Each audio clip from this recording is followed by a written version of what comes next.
বিসমিল্লাহির রহমানির রহিম।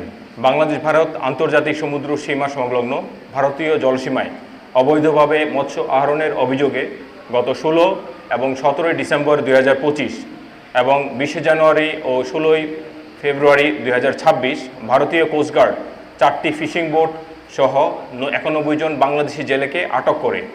পরবর্তীতে পররাষ্ট্র মন্ত্রণালয়ের কূটনৈতিক প্রচেষ্টা এবং বাংলাদেশ কোস্টগার্ড ও ভারতীয় কোস্টগার্ডের পারস্পরিক সমন্বয়ের মাধ্যমে আটক জেলে ও ফিশিং বোট সহ বাংলাদেশে প্রত্যাবর্তনের সিদ্ধান্ত গৃহীত হয়।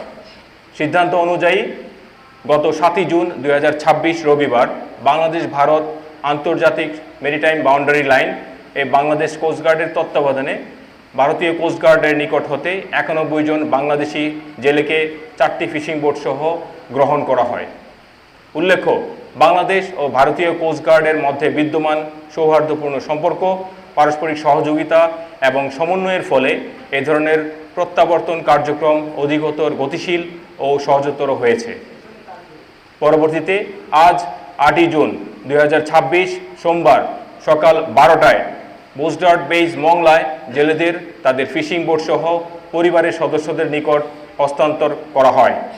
বাংলাদেশ কোস্টগার্ড ভবিষ্যতেও দেশের জেলেদের স্বার্থ সংরক্ষণ এবং সমুদ্রের নিরাপত্তা নিশ্চিতকরণের প্রয়োজনীয় কার্যক্রম অব্যাহত রাখবে। ধন্যবাদ।